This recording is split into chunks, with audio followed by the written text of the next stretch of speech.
Oh, big free. Yo. I told you I was true to you, true to the game. My word was on no limit. The first time it was cheating. This time there was no intimacy, just sex. It's a shorty you know. Go ask her. You wanted good insurance. You got it. You wanted to go further than with nurturing, but you did not nurture back. Asked you a question. Did you text back? I was being romantic. Wrote letters, but did you write back or even read? Now it's really being left on red. This relationship's the Wild West with climactic ending. We both scared to pull the trigger. I need you and you need me to stay toxic. Healthy? What does that look like? My therapist agreed with me. That means I'm right and you wrong. She told me I need to work on some things, but I'll get back to that later. As the world spins, some world ends, yet we keep going. I lean on you so you can lean away, but you lean back. I guess we both in the bank and try to rob an empty safe. We both holding each other hostage. May the gods protect me.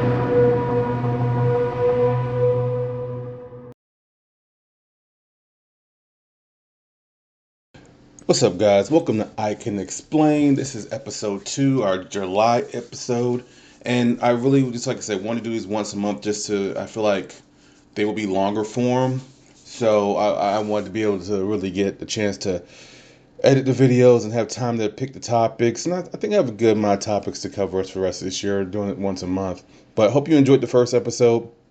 It was the behind the scenes of the short film, and I shared some photos and some videos of what we did that day. Just really exciting times. Really happy to film it. I am working on a part 2, and as of this recording, I don't know what the numbers are, but I'm sure wherever they are, I'm really happy with them. But this month, I'm actually going to talk about the music side of things. I don't think I talk about that enough. Um, but I know every time I drop something musically, I get asked a story about it. I know when I dropped some behind the scenes of me recording Hostage, people were giving me they were kind of like, oh wow, I didn't know that was what it was, and I had a bunch of people who asked questions. So today we're going to talk about the behind the scenes of Hostage, the actual song, and my thought process and everything it was. So let's get into it. So last October, I don't remember the date, but I remember it was October. I was sitting at my desk working, and my brain when it comes to music, it's hard to explain. Things just kind of come. And that particular day, I'm actually sitting there working at my desk, and I'm typing, and all I heard in my head was gunshots. So like, cat, cat, cat, cat, cat, cat, cat. I'm holding everybody hostage. I stopped what I was doing. I said, oh, that's something. Ooh, that's something. I don't know what it is, but that's something. And then maybe like a week or two later, I was leaving the hospital for my heart attack. And when I got home, after I got my medication and everything, I remember vividly I had been writing stuff, but it wasn't like full on songs. It wasn't full verses. It was just like these small pieces, as I've said before. And I started like connecting these pieces like Legos. And Hostage was the first thing. And I do believe, the more I've thought about it, I do believe it was more because I've been having a lot of conversations with different people about, it's not just you being with a spouse, it's not just you being with a loved one. Like any relationship you can be held hostage to, but you have to want to break free. You have to want to be in a healthy relationship. That is truly the key. Can you and do you want to be in a healthy relationship? And so I was talking to Jim Star Pro, who's the co-producer of this record, and I told him the idea of it. And him and I wrote the hook together. And I remember, and when you write something down and you're going to record it, you could practice it all you want, but unless you actually hear it once you record it, it's not this. It won't hit the same. So I told him about the idea. We went back and forth on the beat, and then when I sent him my part of the beat, he's the one that does the mixing and mastering of the beats and stuff. So he sent me the beat back, and this is one of those times where I am an advocate for AI, how it can be a tool to enhance your idea. When I say enhance your idea, I mean it can actually help bring your idea to the forefront. Like you just have, and once again, going to what I said earlier about you hearing what you're doing. Like once again, I'm not a singer, so I can sing the chorus, I'm holding you hostage. But I'm not a singer. It's going to sound bad. But, instead of me being the reference track, I can actually use AI to be the reference track. So it starts off, and they actually had a male singer on it, AI singer. Now it's like, oh, I love this chorus. I love how it comes off and everything. And I already pretty much had my verses. I did change some stuff here and there, like because I didn't want it to be strictly based off of a relationship. Now, if you take both verses that way, that's fine. But the first verse is actually a friendship, and the second verse is a relationship. That's why in the second verse I say, "You wanted good insurance, you got it." Like just talking about just talking about everything that comes with the wants and needs of a relationship with a significant other. But see, the first verse, if you actually listen to the lyrics, when I say stuff like, "I love it when comic books depend on," I love it when comic books are mirror real life.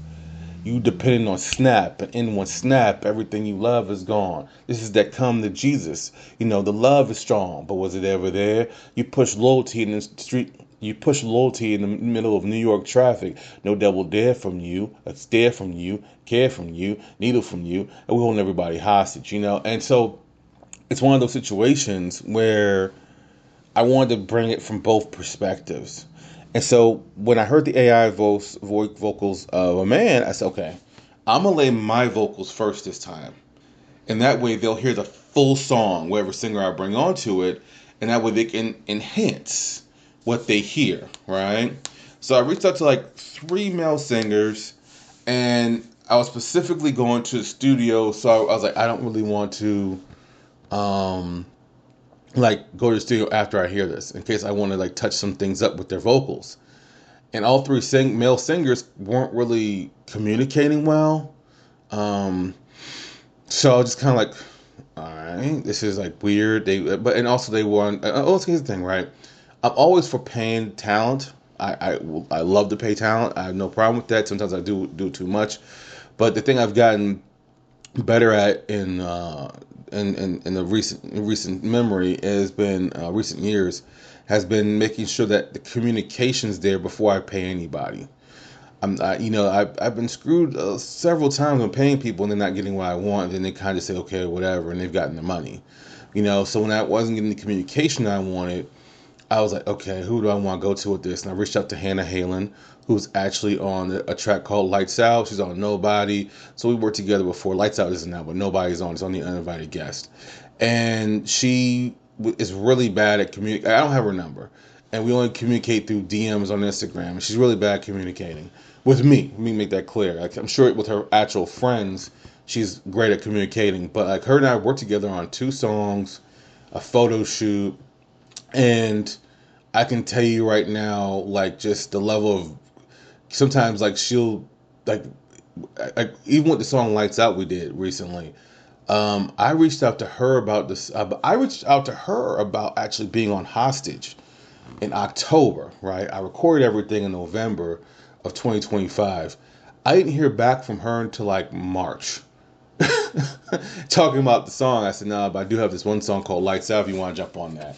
So she's just really bad at communicating with me, which is fine because we're not friends or anything. So I'll be honest with you guys, when it comes to this is a whole other topic, but when it comes to communication and stuff, I actually never expect anyone to get back to me, just because it helps to keep my ego in check, because you can get very frustrated with the lack of communication at times. You know what I'm saying?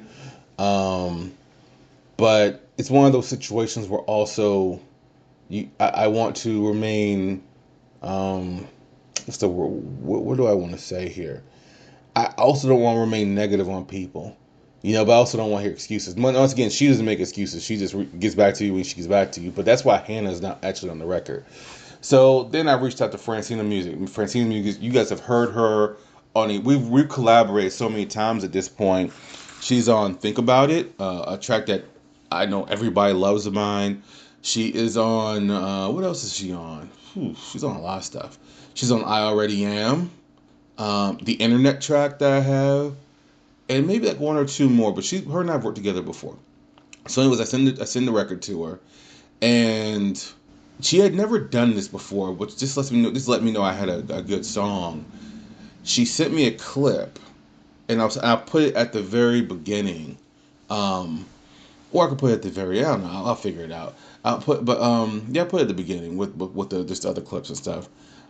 She put a clip on it, and in the clip she said, "Man, you killed this, friend." She had never done that before. Like sending me a sample of the song. She was just did her part and just moved on. But this is like once again, this is the first time I've ever sent her music where my vocals were already on it. Usually I put my vocals on after hers, and I hear what she did to it and stuff like that, or what I wrote to it. And actually, her and I have several unreleased songs that I just don't know what to do with. But anyways, as far as the writing process goes, it is like I said, this song is particularly unique in particular because I genuinely had the pieces already to the puzzle, and I was just putting them together because I was writing these songs. Like I want to say the entire EP of Impending Success. I already pretty much wrote it out. Every song's unique in its own way, but I was kind of just putting maybe Midday Moon was probably done at the same time, but for the most part, everything else was kind of just like written. I was putting the pieces together because I had pneumonia, I had COVID, and I had everything else. It was just messing with my brain in that way. But as far as everything else goes, nah, this is a very unique record to that. And once again, like I don't believe in AI art as far as like pictures and stuff. But man, I've used even on the track "Lights Out." I put we put an AI female on there singing it, and so that way when I sent it to Hannah, she heard exactly how it needed to be. Like because the question the singer will ask you is, "Hey, do I need to come up with melodies? Do I need to write something? Do I need this? Da da da da." Because that's how much they're gonna charge you for it. I said, just listen to it. I sent it to her, and once I sent it to her, she's like, "Oh, that's what you need to do is exactly that." And so like once again, you've already planned it out for them. All they have to actually do is go in and sing it and do it the way you want it. It's just the perfect setup. But as far as Hostage goes, it's actually one of my favorite records I've ever done. And also, and I said this before, but I'll say it again, me adjusting and me being open to adjusting on the fly. Like the second verse, I'm gonna post it here as well because even though it's already on my Patreon and on my Instagram, me. I remember doing the second verse, and I remember the violin part. When I say you want a good insurance, you got it. I was just kind of like running through it in the first take, and I nailed it. And the engineer was like, "Man, that's easy, man. You made it look easy." But I heard the violin part, which I had never actually paid attention to, and so that's no, I want to do it again. Keep that, but I have an idea. And then that's when I did the second part, which I did record. I just so happened to have recorded it, and so I remember like once I was done recording, he's like, "Man, he's like, what made you what made you think about that second take?" I was like, "I just heard the violin." I said I had never paid attention to it. Like I heard it, but sometimes when I know when with me and my writing process, sometimes like the first couple times I listen to a new track that we make, I immerse myself in the beat. I don't think about writing shit unless something absolutely comes to me. But this particular situation, it was like, okay, I already have the verses. They're done. So I don't need to immerse myself. So I didn't. I once I put the verses together, it was in a go. And so that's why I did the second time. But that's just the idea behind it. Hostage is one of my favorite records. It's so yeah. I just what I want to touch on with that. That's the episode 2 of I Can Explain. I will like I say I have ideas for this entire. I have so much content I can go on for a long time. So I hope you guys enjoy this content, man. Please like, subscribe, follow me on YouTube, follow me on Instagram, follow me on Patreon. Even if you hit the free tier on Patreon, I'm trying to get my numbers up, man. That really helps me, man. So I appreciate it. So, anyways, I Can Explain. I'm so chemical. This is I Can Explain, man. I'm out.